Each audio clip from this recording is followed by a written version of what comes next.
За сайн бацгано та бүхэндээ энэ өдрийн мэндийг хүргэе. Манай хамтаа хөгжие подкастын маань 3 дугаар дугаар инхүү эхэлж байна. За тэгэхээр юуны өмнө та Vanderbilt-ийг сургууль тэнцэнээр баяр хүргэе.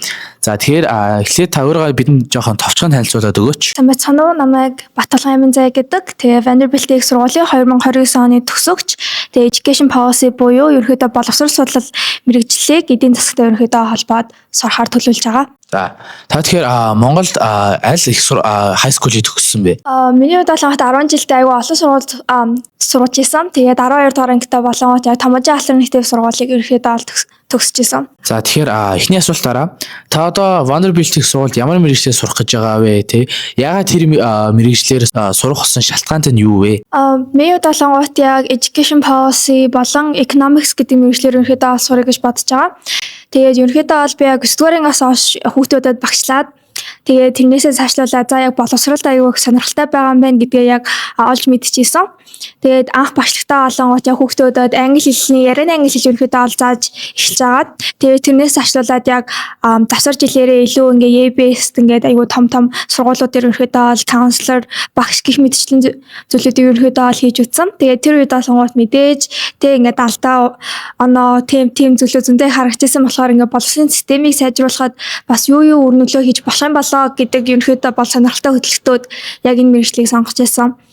Тэгээд яг илүү гүнзгий ярих юм бол яг 10 дугаар анги 7-10 дугаар ангитай Америкт сурч байсан. Тэгээд тэр үед олонгууд ингээд Америк Монголын боловсролын систем аягүй өөр юм байна гэдгийг хараад тэгээд за яг тэг ингээд Америкаас ч гэсэн сайнуудыг аваад тэг Монголоос ч байгаа сайн зүйлүүдийг ингээд аваад ингээд нэгтгээд ингээд ямар нэгэн байдлаар сайжруулж болох юм болов уу гэж ерөнхийдөө бол дотроо зүгээр юм нууцхан тийм жижигхэн бодол төрөөд тэгээ ерөнхийдөө бол тэрийг илүү сайн судлалаа гэж бодож ерөнхийдөө бол сонгосон маа. Тэгээд иконик болонгууд яг эдийн засаг гэдэг чинь угаасаа л тэг дэлхийн ингээл эдийн засаг дээр орж идэг. Тийм учраас боловсрол ч гэсэн эдийн засагтай айгу том холбоотой байдаг болохоор яг нэг салбар ингээд иконик сонгосон. За тэнгууд дэлхий дээр маш олон их сургуулиуд байгаа шүү дээ. Тэн дээр Америк руу, Европ, Аз ч юм уу. Та тэндээс яагаад Америкийг сонгосон мөн? Тэр Америкийн олон сургуулиудаас яагаад Vanderbilt-ийг сургуулийг сонгосон бэ? Миний бодлогот яг өмнө хэлсэн шиг 7 олон 10 дугаар ангид Америк сурсан гэдэг жисэн яг тэр үед олонгоцоо яг Америк сурах нь надад ингээд айгу гоё юм байна гэдэг ерөөхдөө олж мэдчихсэн гэх юм уу. Тэгээ тэр үед олонгоот яг ингээд багш нар айгу гоё ингээд хүүхдүүдтэй ингээд хэдэн ч удаа асуулт асуусан яг тэрэнд гоё хариулж өгөөд ингэн тэгэн гэдэг айгу сайн хариулж өгдөгсөн. Тэнгүүт ингээд буцаа Монголд ирсэн чи багш нар жоохон тэ ингээд за чи өөрөө натга хийчихээ намнаас уншиж чаа сурагчээсээ харж байгаа гэдэг ч юм уу тийм юмуд байжсэн. Тэгээд ерөөхдөө бол юм хүүхдүүдэд ингээд өсөн дэвчгт айгу тусалдаг ор юм байна гэж ерөөхдөө бол яг Америкийг харж исэн. Тэгээд ерөнхийдөө Америкийг сонгоод тэгээ Vanderbilt-ийг яагаад сонгож исэн бэ гэх юм бол ямар ч хэлсэн мэдээж миний мэрэгчлэр дэлхийн Америкт ерөнхийдөө 5 даа ордог. Тэгээд дээрэс нь хамгийн том зүйл нь олонгоо санхүүгийн дэмжлэг ерөнхийдөө бол айгүй сайн өгдөг. Тэгээд тэр шалтгаануудаас ерөөдөө сонгож ирсэн. Тэгээд яг сургуулийн илүү судалж үзээд яг юунд дуртай болоо гэж бодож ирсэн чинь надаа яг байх орчноо нэг их таалагдчихсан гэх юм уу. Ингээд Монгол шиг 4 улиралтай тэнгуүсээ тэрнээс ашлуулад ингээд амар том кампустай тэгээд илүү юм готик барилгуудтай гих мэдчлээ айгу гоё ингээд зурнууд хараа тэрэнд нь ингээд амар дурлаад тэгээ ерөөдөө за яг Vanderbilt руу apply-дад үзье гэж бодоод тэгээд supplement-ийг ингээд уншиж ирсэн юм. Тэгээ supplement-ын дээр нь олонгод чи манай сургуульд юу гэж чадах юм бэ? Тэгээ манай сургуульд contribution буюу яг тэгээ ямар үр нөлөө үзүүлэх юм бэ гэдэг асуулт байсан. Тэгээ тэр асуулт нь олонгод ингээ миний хамгийн хайртай эсэнүүдийн маань нэг байдаг. Тэгээд ерөнхийдөө тэрийг уншиж байгаатай за энэ асуултанд ерөнхийдөө бол яг өөрөөрөө би яг өөрийгөө сайн хариулж чадах юм байна гэж ерөнхийдөө бодоод яг эцсийн байдлаар ерөнхийдөө сонгоод явуулсан. За тэгвэл application process гэдэг зүйлчүүд өөр маш их удаан хугацаа шаарддаг зүйлтэй маш олон жил тэгээ сар хугацаа шаарддаг мөн та тэг хэр удаан хугацаанд бэлдсэн бэ тий хитэд зайг би яг ингээл Америк руу яваад сураад энэ процесстэй бэлдэж эхэлсэн бэ хамгийн түрүүнд яг бэлдэж эхэлсэн гэх юм бол 7 дугаар ангиас гэж хэлнэ. Тэр нь юу гэсэн үг гэх юм бол яг хамгийн англи хэлээ сайжруулах гэж ерөнхийдөө бол яг 7 дугаар ангиас эхэлчихсэн. Тэгээд 7 8 дугаар ангид ерөнхийдөө англи хэлээ сайжруулж явж байгаа. Яг 9 дугаар ангиас эхлээд хичээс гадуур хууль ажиллагаануудаа хийж эхэлсэн. Тэгэхээр ерөнхийдөө бол би application process гэдэг зүйлд ерөнхийдөө бол яг завсар жилдээ нийлүүлэх юм бол 6 жилийг өнгөрөөж байгаа. Тэгээд Яг ингээд бага бахта тий одоо яг 7 дугаар ангиас эхлэхдээ яг их сургуульд орохын төлөө гэж ерөнхийдөө бол анх эхэлж байгаагүй. Зүгээр л тий ингээд хүн болго англи хэлтэй байгаад байгаа юм чинь би бас англи хэлээ сайжруулчих гэж бодоод англи хэлээ сайжруулж эхэлсэн. Тэгээд тэрнээс цаашлуулаад яг юм хичээс гадуур үйл ажиллагааг болонгоо зөөр ингээ өөрөө мэдлгүй ингээ тэг хийцгүүр сууж яснаас яж хаад карантинд байсан тэнгүүтээ карантин ингээд хийх юм болтгүй байж байгаад яг анх бүр 8 дугаар ангитай өөрөө гэсэн жижигхэн бизнесийг эхлүүлж исэн. Тэгээд тэрнээс цаашлуулаад 9 дугаар ангид карантин арай дэжгүй болоод тэгээд за англи хэл зааж эхлэе гэж бодоод тэгээ ерөөхдөө хүүхдүүдэд англи хэл заагаа тэгээд явсаар байгаа яг 10 дахь ангид олонгууд бүр яг их сургуулийн төлөө гэж зориулж ерөөхдөө хичээл гадуур үйл ажиллагаануудаа хийж эхэлсэн. Тэгээ яг тэндээс эхлүүлээ те ингээ сайн дурын ажил хийх хэрэгтэй байд юм байна. Тэнгүүтээ өөрхөн тийм мэрэгжил ч юм уу те сонирхолтой тулгуурласан зүйлүүдийг хийх хэрэгтэй байд юм байна. Тэгээ тэнгүүтээ хүмүүсийг ахлах лид хийх тийм зүйлүүд хийх хэрэгтэй байна гэж тэдний ерөөхдөө бол мэдээж авчаад тэгээд яг нэг нэгээр нь хийсээр байгаад ерөөхдөө бол яг 12 дугаар ангид apply хийхэд ерөөхдөө бол нэг судалгааны ажилтай тэнгүүтээ нэг дадлага ажилтай тэгээ 2 3 волонтер газар багшилсан. Тэгээд 4 5 удаа тийм ингээд ахлах лид хийж үтсэн. Ерөнхийдөө бол тийм болцсон байсан. За тэгэхээр application process гэдэг чинь өөрөө маш удаан хугацаанд хүмүүс ингээд хэсвэр хатуужил гэх маш олон зүйлийг шалгадаг зүйл. Тэнгүүд одоо мэдээж application process хаад ямар нэг ингээд тий саад бэрхшээл гарч ирсэн л байгаа шүү дээ. Тэнгүүд танд ингээд тулгарсан хамгийн хэцүү бэрхшээл юу байсан бэ? Тий түүнийгээ хэрхэн ингээд давж туулсан бэ? Хамгийн түрүүнд олонгууд үнэтэйг нь нуур толох байсан. Яа тэгвэл тэг ингээд хүн болго өөрийнхөө сайн талыг л ерөөдөө бол харахыг хүсдэг. Тэг сайн талыг л харуулахыг хүсдэг. Тэнгүүт муу талаа олонгот яг ингээд толгойнхоо мухарт ингээд тавьчихгаатай ингээд сөхөж хардаггүй. Тэнгүүт миний хувьд яг эсэгээ бичих гээд гисэн чинь ингээд тэг өөрийн гэсэн ингээд фейлцэн түүхүүд ч юм уу тэгэл ингээд муу дун энтрээ авч исэн тийм ингээд юмнуудаа бичих шаардлагатай болсон. Тэнгүүт ингээд хүн чинь нэг юм өөгүй тэг өндөг шиг юм цагаан тийм гялгар гэлтэр харагдах гал хичээж байхад ерөөдөө бол тэр нь айгүй хэцүү байсан. Тэгээд тэрэн дээр ч бол бас ингээд олон хүүхдэд алдаг юм шиг санагдсан. Тэгээд ер нь бол хүн болгон тийм өөгүй байна гэж байхгүй. Тийм болохоор яг тэгээд би өөтэй хүн ч гэсэндээ тэрийг ингээд засаж ерөнхийдөө бол сайжралтай ингээд growth үзүүлэх гэж ерөнхийдөө бол явдаг. Гэдэг талаас нь ерөнхийдөө бол бичвэл дээр юм байлээ гэдэг би ерөнхийдөө яг завсар жилдээ харж исэн. Тэгээд яг эхний жилдээ болонгууд яг өөгүй хүн шиг би бүртээ ингээд хамгийн сайн нь гэж харагдахыг айгүй хичээгээд тэгэнгүүт яг ингээд өөртөө таалагдсан хэсэгээ бичиж чадахгүй. Яг би харагдахгүй ингээ миний зүгээр толгоондоо зохиосон тийм хувилбар харагдаад байгаа юм шиг тийм ерөөхдөө бол байсан. Өөрнийг бас хэцүү зүйл нь олонгоот цагийн төлөвлөлт байсан. Тэгээд яг 12 дугаар ангита тий ингээл удирдлагын дүн гарах гал хажуугаар нь тий судалгааны ажил бичээ. Тэнгүүтээ ингээд дадлага ажил хийчих гээд тэгснээ эсээгээ бичнэ. Гээд ингээд 4 5 юм лөө савчиж гүгээ тий SAT-д бас бэлтжижсэн. Тэгээд савчиж гүсээр байгаа нэг юм алин ч хөө болж исэн гэх юм уу. Тэнгүүт яг ингээд бүгдээрээ ингээд амар чухал юм шиг санагдаад бүгднийг ингээд заавал хийх хэрэгтэй амжуулах хэрэгтэй юм санагдаад байсан. Тэнгүүтээ ингээд заримуд нь яг ингээд жоохон чухал биш байдаг ч юм уу тий. Тэнгүүт яг ингээд цагаа сайн төлөвлөөд өөрийн гэсэн цагийн төлөвлөгөө маш сайн гаргах хэрэгтэй юм санагдсан. Тэгээд 12 дугаар ангитай бүр ингээд хитрхийх юмд дарагтаад ингээд цагийн төлөвлөлт хэцүү байсан бол яг завсар жилээр болонгууд ингээд юм төлөвлөгөөгүй байгаад гэсэн гэх юм ингээд хийх юм тодорхой байхгүй. Яагаад гэвэл одоо 1-ээс 12 дугаар анги хүртэлтэй бид хэд ингээд юм дандаа юм цагийн төлөвлөгөөнд ингээд өөрөө мэдлгүй явж идэг. Тэр нь надлангууд ингээд өглөө 8-аас хичээл ороод тэгээ 3 4 гэж тарангуудаа 4-өөсөө цаашлаа дугуулсан тоол дугуулантай хичээл хийхээр бол хичээл хийх гээд ингээд нэг цаанаас юм төлөвлөгдсөн өдрүүд байгаад идэг гэсэн. Тэнгүүд засвар жил болонгууд ингээд хичээл явахгүй. Тэгээ бүхэл өдөржингөө ингээд чиний л дур юу хийх нү те тэр нь чиний дур байдаг. Яг тэнгуут тэр үед яг яах ёстой юм бэ гэж өнөхөдөө ол бодож исэн. Тэгээд яг өөрийн гэсэн байдлаар яг цагаа өрхөдөө ол төлөвлөл сурч исэн. Тэгээд ерөнхийдөө яг цаг төлөвлөлтөө маш сайн хийх юм бол аюулсан productive байдаг юм болов уу гэж яг тухайн үед ойлгож исэн. Бэлтгэх сургуулийн дэлхийд бас маш алдартай сургуулиуд. Тэр сургуульч одоо маш олон хүүхдүүд apply хийж байгаа шүү дээ жил болгон. За тэгвэл тэр олон одоо apply хийсэн хүүхдүүдээс таны одоо энэ таныг одоо юу ингээд онцгойруулж тэ ялгаруулж өгсөн гэж бодож байна таны бодлоор? Миний хувьд яг өөрөөрөө байсан болов уу гэж бодож байна. Яг ингээд чин сэтгэлээсээ л яг хийсэн зүйлүүдээ ийсэн дээрээ бичсэн. Яг л намайг илэрхийлэх ингээ тий багшлах дуртай, боловсрол дуртай гэдгээ яг бүгдийг хичээс гадуур хууль ажиллагаан дээр бичээ. Тэрнээс ачлуулад эсэн дээрээ ч гэсэнтэй ингээд амин зай гэдэг хүн чинь яг ийм хүн байгаа шүү. Тэг ингээд алдаж онсоор агаад ерөнхийдөө багшлах гэдэг зүйлтэй учирсан. Тэнгүүтээ багшлах нь тэг ингээд амин зай яг ийм хүн болгодгийг шүү гэдэг талаасаа яг үнэн зөвөөрөө л бичсэн. Тэгээд ерөнхийдөө олон тэг ингээд фейлцэн түүхүүдээж бичсэн. Тэнгуут яг тэрнээсээ яг өөрийгөө илүү харуулж өгч чадсан болов уу гэж боддог. Тэгээд Vanderbilt олонгот өөрийн гэсэн мототой байдаг. Тэр нь олонгот Dare to Grow гэдэг мототой. Тэгээд тэр нь яг тэ ингээд өөрийнхөө growth-ыг харуулахтай ингээд чиний хуучны чи үе, одоогийн үе, ирээдүйн чи яг ингээд ямар хуу personal growth үзүүлэхийн тулд амьдртiin бэ гэдгийг яг гэдгийг харахыг аяг өсдөг юм санагцсан. Тэнгуут би яг хоёр сэн дээрээ хоёлын дээр нь тэ ингээд яг чатаараа personal growth үзүүлэх гэж хичээсэн гэдэг талаар ерөнхийдөө бол харуулж өгч чадсан болов. Тэрүүгээрээ бас хүүхдүүдээс илүү ялгарсан болов гэж ерөнхийдөө бодож байна. За тэгвэл та high school эсвэл middle school тахтай эсвэл gap year австай ч юм уу одоо ингээд энэ зүйлээр ямар EC хийсэн бэ? Эсвэл ямар тийм honorтай байсан бэ? EC-ийн хувьд олонгот яг ихэнх нь ерөнхийдөө бол багшлах байсан. Яг story-нгасаа эхлээд онлайнаар Zoom-ээр хүүхдүүдэд үлгэр уншиж өгөөд англиар үлгэр уншиж өгөө. Тэгээд ярианы английг сайжруулдаг байсан. Тэгээ 10 дахь ангид олонгоо сайн дүрээн байгуулах 100 яг хүүхдүүдэд гэр хорооллын хүүхдүүдэд за нэг 20 хүүхдээ лөө тэр хүүхдүүдэд англи хэл бас зааж исэн. Тэгээд тэрнээс цаашлуулаад 10 дахь ангидаа шатрын клубтэй байсан. Тэгээд би яг шатар тоглоод ерөнхийдөө бол 13 жил болж байгаа. Тэгээд шатрын клубтэй байснуудаа ерөнхийдөө бол honors дээр биччихсэн. Тэрнээс цаашлуулаад 11-р ангид олонгот яг миний анхны бараг official team leading activity хийжсэн. Тэгээд тэрнээр олонгот сурагчдын зөвлөлийн дарга ерөнхийдөө бол хийжсэн.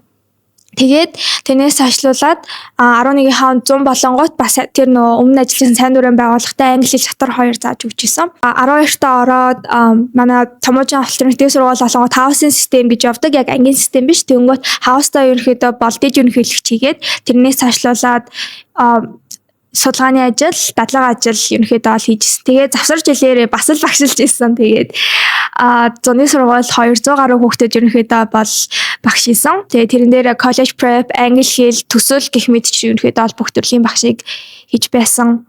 Тэгээд ерөнхийдөө бол яг нэг л төрлийн дандаа EC-тэй болохоор ингээ олон төрөл гэж ерөнхийдөө бол хэлж чадахгүй. Тэгээд яг тэр нь яг багшлах боловсрол гэдэг зүйлээд аюу сонирхолтой байгаа болов уу, дуртай байгаа болов уу гэдгийг ингээд илүү багцлж харуулж өгч чадсан болов уу гэж бодож байгаа гэх юм уу яг EC тарл руугаа.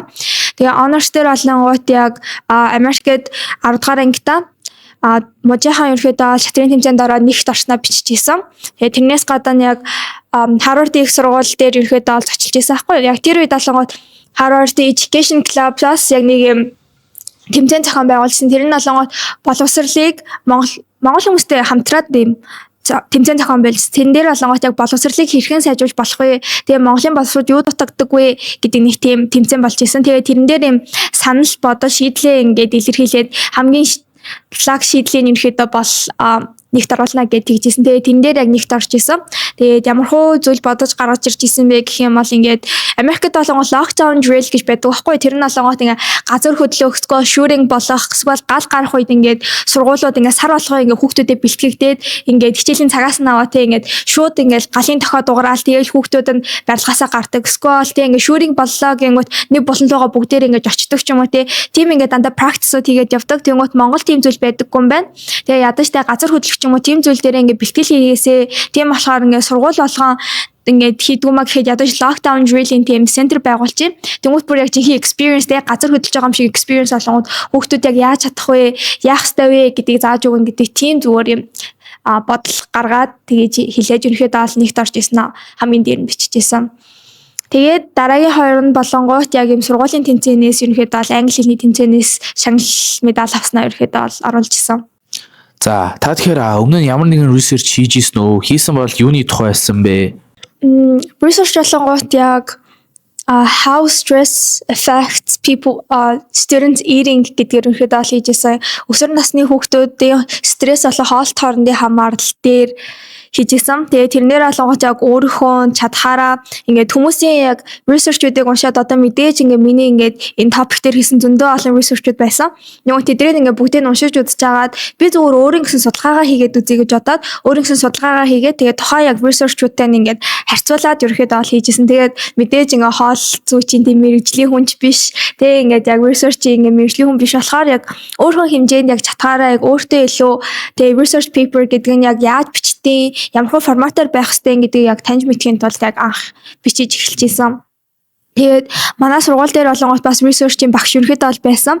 Тэгээд тэр багштайгаасаа ерөнхийдөө бол асуугаад тэгээд ерөнхийдөө бол хамтраад тэгэж яг биччихсэн. Тэгээд хүүхдүүд яг research paper хийхдээ яг юунаас эхлэх вэ гэж асуугаад байдаг. Тэгэнгүүт миний хувьд болонгот өөрийн гэсэн мэрэгжил болон сонирхлоо хооронд нь ерөнхийдөө бол ингээд холиод тэгээд тэр дундасаа ингээд өөрийн гэсэн хийж чадхаар тийм ингээд зүйлийг одоо топикоо сонгоод яваасаа гэж ерөнхийдөө ол хүсдэг. Тэгээд заавал олон хүнд ингээд нөлөөлсөн байх албагүй те ингээд өөрийн гэсэн ингээд өөрөө ингээд олон зүйлийг сурч авч чадчих юм бол тэр нь бас айгу том үр нөлөөтэй байдаг шүү. Тэгээд тэрийгээ ч гэсэн маш сайн харуулад тэгээд эсийн дээр бичих ч юм уу те эсвэл extracurricular activity-рээ харуулж өгч чадах юм бол ерөнхийдөө болтой ингээд олон хүнд хүрсэндээ ерөнхийдөө бол ижлэгийн юм шиг бас санагддаг миний хувьд л. За та ингээд яагаад gap year авсан бэ? Шууд ингээд Монголд most нэгдүгээр курсаар ороод сурахгүйгээр яагаад gap year авсан бэ? За gap year авах болсон шалтгаан нь болонгот би 7 10 дугаар ангита Америкт сурч исэн. Тэгээ тэр үед болонгот яг ганцаараа сурч исэн болохоор ерөнхийдөө бол жоохон явхад бэлэн дахиад ингээд Америк руу яваад сурахад жоохон бэлэн бус байсан гэх юм уу. Тэгээд нэгээс 12 дугаар ангид тасралтгүй ингээд сураал. Тэнгүүт ингээд би өөрөө ч гэсэн ингээд ирээдүгөө яг яах ёстой юм бэ? Би ирээдүйдээ яаж амьдрмаар байгаа юм бэ гэдгийг ерөөхдөө бол ойлгохгүй байсан. Тэнгүүт яг тэрийг илүү ойлгож аваад илүү ингээд өөрийнхөө сонирхлыг яг бат болохын тулд яг gap year бол авч исэн. Тэгээд gap year ерөөхдөө бол авах шийдвэрийг гаргаад аав ээжид хэлгээд үгүй гэдэг хэлсэн. Тэгээд тэр үгүй гэж хэлээ. Тэгээд чи Америкт community college очиж сурчихгүй юу дөө? Тэ ингээд угаасаа чи Монгол сурахгүй гэж ярьжсэн юм чинь Америк очиод community college орчих гэж тэгжсэн. Тэнгүүт би тэ ингээд хүссэн газараа биш тэгснээ ингээд хүссэн сургуульдаач биш тийм ингээд газар сурч ийснаас зөвхөн gap year аваад яг ингээд нэг жил өөрийгөө сорж дахиж үзээд тэгээд явчих та гэд аавч хэлсэн чинь за бид хоёр ингээд одоохондоо зөвшөөрч чадахгүй байна. Чи ингээд бид хоёрыг зөвшөөртөл ингээд тэ ямар нэгэн ингээд одоо тухайн gap year хаан цагийг ингээ хий дэмээ өнгөрөөхгүй гэсэн тийм төлөвлөгөө гаргаж өгөө гэд. Тэгээд яг би чинь төгсгөөс өмнө нэг 3-4 сард ерөнхийдөө бол gap year авна гэж ерөнхийдөө бол тооцоолсон байсан. Тэгээд яг 3-4 сараас эхлээ за яг 100-ыг яаж гоё өнгөрөөж болох уу? Тэнгүүтээ тэрнээс ачлуулаад тэгээ apply дуусчаад ч гэсэн яаж gap year-ээ ингээд үр бүтээлтэй өнгөрөөж болох вэ гэж ерөнхийдөө бол бодож байгаад тэгээд яг 6 сараас эхлүүлээд 100-ны сургуульд багшлийгээд тэгээд 8 сараас эхлээд XCT-д бэлдээд тэгээ 9 сараас эхлээд яг application дээр эсэн дээр илүү анхаарна гэж ерөнхийдөө бол яг тийм 100-ны нэг тийм амар нарийнж биш ч гэсэндээ ингээд яг сараар нэг тийм төлөвлөгөө гаргаад аав ээж өгч ийсэн. Тэгээд тэрийг харж байгаа аав ээж за яг нэг жил чи ингээд оролдоод үзээ. Тэгээ нэг жил хэрвээ чи оролдоод сургууль орж чадахгүй хамаал community college дээр шүү. Дахиад чамд завширж ил өгөх тийм боломж өгөхгүй шүү гэж ерөнхийдөө ол хэлж ийсэн. Тэгээд аав ээж хоёрт ерөнхийдөө ол зөвшөөрүүлээд тэгээд яг gap year авч ийсэн. Тэгээд ерөнхийдөө бол яг gap year авахдаа бас маш сайн аав ээжтэйгээ ярилцаад яг дотор чи юу болоод байгаагаа сайн илэрхийлээд хэлэх юм бол айгүй зөв юм шиг санагддаг. Тэгээд аав ээж хоёр минь дотор юу болж байгааг ч гэсэн мэдсэн байсан болохоор айгүй тийм supportive ерөнхийдөө бол gap year хандчихсан. Тэгээд өглөө ингээл гараал хэсэг өвчлээ гээл гараа явангуут те үлдээд чи гэрээ цэвэрл мэрвэл гэж урдөөсөө хэлдэггүй байсан. За миний охин амжилт хоолоосаа дээрээ тэгээ сайн унтаж амраарэ. Тэгээд заавал аав ээж хоёр цаа гэртээ үлдээд юм хийхгүй чи ингээд чимээгөө өөрийн гэсэн болох газараа суугаад юм бичихгүй юу дөө гэд айгуу тийм спорттой байсан. Тэгэхээр хамгийн гол нь ингээд аав ээж намайг ойлгохгүй байна гэхээсээ л аав ээжтэй өөрийгөө ойлгуулад ингээд ингэж тэгж ингээд илэн талангуй байвал хамаагүй сайн ойлгодог юм шиг санагцсан. За одоо тэнгүүд gap year авах гэж байгаа 12 дугаар ангийн одоо за биш ер нь одоо ингээд 12 дугаар анги сайн ингээд apply да тэнцээгүй хүмүүс те эсвэл ингээд тийм одоо 11 дугаар ангид яах ч хүмүүс тань gap year авахыг зөвлөх үү тэр хүмүүстэд хэрвээ одоо яг дөнгөж 12 дугаар ангитаа орж байгаа юм бол би хизээч gap year ав гэж яг хэлэхгүй. Яагаад гэх юм бол яг 12 дугаар ангитаа apply гэж үзээд туршлагыг авч үзээд тэгчээд яг gap year авах үгүйгээ өөртөө ярилцаад шийд гэж хэлнэ. Би яг хүн болгоны gap year аваад те ингээд лагс сургуульд орно гэж хэлэхгүй. Хүн болгоны gap year авахгүйгээр лагс сургуульд орно гэж хэлэхгүй. Яг те ингээд тухайн хүнээс нь шалтгаалдаг болохоор яг өөртөө маш сайн ярилцаад те ингээд би юун дээр яг ингээд лаг хийгээд байна. Тэгээ юугаа сайжруулж болохоор байна гэдгээ ерөнхийдөө өөртөө маш сайн ярилцсны эцэст gap year авахгүй юу гэдгээ л шийдээсэй гэж хүсэж байна. Тэгээд хэрвээ одоо 12 дугаар ангид орж байгаа бол дахин давтаж илээ. Gap year авахын талаар ерөөдөө бодохгүйгээр шууд 12 дугаар ангидаа apply дээд үзчих. Тэгээд нэг процесс даван гараад тэгээд даван туулаад үзчих юм бол яг ингээ за ийм юм байд юм байна. Тэгэхээр би gap year-ээрээ тэг ингэж давж чадах нь үгүй юу гэдгээ ерөөдөө шийддэг. Одоо жишээ нь 12 дахь ингээд манай ингээд ангийн хөгтөд хамтаа apply хийж байгаа. Тэнгүүт зарим нь сургуульд орсон ч байгаа, ороогүй ч байгаа. Тэнгүүт ингээд сургуульд ороогүйнүүд нь ингээд шантраа за би өөр сургуулиудад явлаа. Одоо өөр ингээд тэгээ гадаадын сургуульд орлоо гэдэг ч юм уу тийм зүйлүүд болчихсон. Би дахиж тийм ингээд application process гэдэг зүйлийг туулмааргүй байна гэж өнөхөд бол боцсон хөгтөд ч байгаа. Эсвэл би application process гэдэг зүйлийг дахин давж тэгээ туулаад илүү ингээд сайн өргөдөл гаргаж чадах юм байна гэж боцсон ч хөгтөд байгаа. Эсвэл зүгээр ингээд тэгээд за би ингээд одоо орсон сургуультай ерөнхийдөө бол явчих мөнгөний төлөө чамаагүй явчих гэсэн хөгтөж байгаа. Тэгэхээр яг 12 доо ерөнхийдөө бол apply хийж үзчихээл шийдсэн дээр гэж бодож байна. Одоо apply хийх юм уу? Одоо ирээдүйд apply хийх хүмүүсд ямар зөвлөгөө өгөх вэ? Яг ангиар нь хуваагаад ерөнхийдөө бол хэлчихье гэж бодож байна. Тэгээд одоо тийм ингээд мэдээж Америк руу явмаар байгаа тийм хүмүүс байхаа бол яг 9 яг ингээд 8 ч юм уу тийм 9 дугаар ангиас эхлээд англи хэлээ ерөнхийдөө сайжруулах дээр ингээд хичээгээд тийм ингээд одоо бичих ч юм уу унших ч юм уу ярих тэр чадруудаа ерөнхийдөө сайжруулаад хичээгээсэй гэж сайжруулаасаа гэж ерөнхийдөө бодож байна. Тэгээд тэрнээс хашруулаад яг өөрийн гэсэн хийж үзмээр байгаа зүйлүүдээ ерөөдөө ол хийж үзээ те ингээд дуртай зүйлүүдээ олоод ургуу зүйлүүдээ бас мэдэж аваад тийм байдлаар бас ингээд 9 10 дахь ангидаа ерөөдөө юм хийгээд яваасаа. Тэгээд 10 дахь ангидаа ерөөдөө ол те ингээд илүү за би ийм зүйл дуртай юм байна да. Тийм ийм зүйл дургүй юм байна гэдгээ мэдээд авчих юм бол 11 дугаар ангидаа илүү яг дуртай зүйл рүүгээ наривчилсан тийм зүйлүүдийг хийгээсэй гэж хүсэж байна. Тэгээд 11 дугаар ангидаа яг бас яг IELTS тэ SAT энтертэй ерөөдөө ол бэлдэж эхлээд тэгээд 12 дугаар ангийнхаа ангидаа орохоос өмнө ерөөдөө бол IELTS-ийг өгчих юм бол айгүй амар байдаг. Тэгэхгүй бол яг 12 дахь ангидаа орохдоо тэгээ хэлний оноогоо өгье, инээ тэрэгээд явах юм бол айгүй тийм ийш тийшээ ингээс авчаад яваад байдаг болохоор яг тий 8 сартаа ч юм уу IELTS өгчих юм уу тий яг тийм байдлаар ерөнхийдөө бол яг хэлний оноонуудаа өгчөөсэй гэж ерөнхийдөө бол хүсэж байна. Тэгээд 12 дахь ангидаа яг тий ингээд мэдээж одоо тий 9 дугаар анги 10 дахь анги 11 дугаар анги ингээл 3 жилжингээ айгүй олон ингээл хичээс гадуур үйл ажиллагаанууд хийж байгаа юм чинь 12 дахь ангидаа тэгж их санаа зовоод байхгүй яг эсэнээрээ илүү төлдрөөд яваасай гэж ерөнхийдөө бол хүсэж байна. Тэгээд мэдээж 12 дахь ангидаа хамгийн том apply-тад хамгийн том үг зөвлөгөө гэх юм бол өөр дээр reflection маш сайн хийгээрэй. Өөрөөсөө би яг юунд дуртай билээ, би ирээдүйд яг яаж амьдрах гээд байгаа вэ? Ямар үр нөлөөтэй амьдрах вүлээ гэдэг талаас өнөхөдөө бол бодоосай гэж хүсэж байна.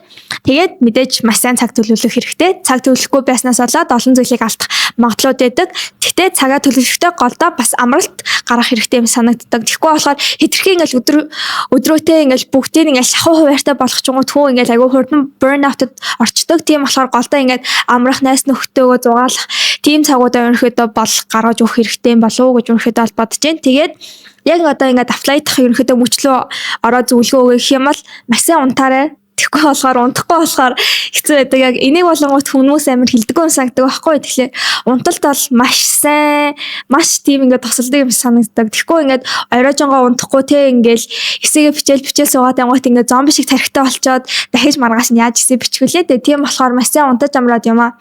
Хийвэл хамаагүй амар тэгээд унтаж амарснараа less burnout болно. Тэгээд яг хөө зарим тохиолдолд те ингээд хажуу чи ингээд найзуу чи эсээгээ бичээлтэй ингээд тэнгуут ингээд би эсээгээ бичиж чадахгүй байна гэх гол мэдрэмж авч гисэндээ унтах гэдэг зүйл заавал must байдаг шүү. Тийм болохоор ядаж ингээд 8 цагийн унталт аваасай гэж өнөхөд ол хүсэж байна. Тэгээд тийм юмнуудыг ер нь зөвлөе да. За энэхүү дугаарыг үзсэн та бүхэндээ баярлалаа. Дараагийн дугаараар уулзлаа. Түр баяртай.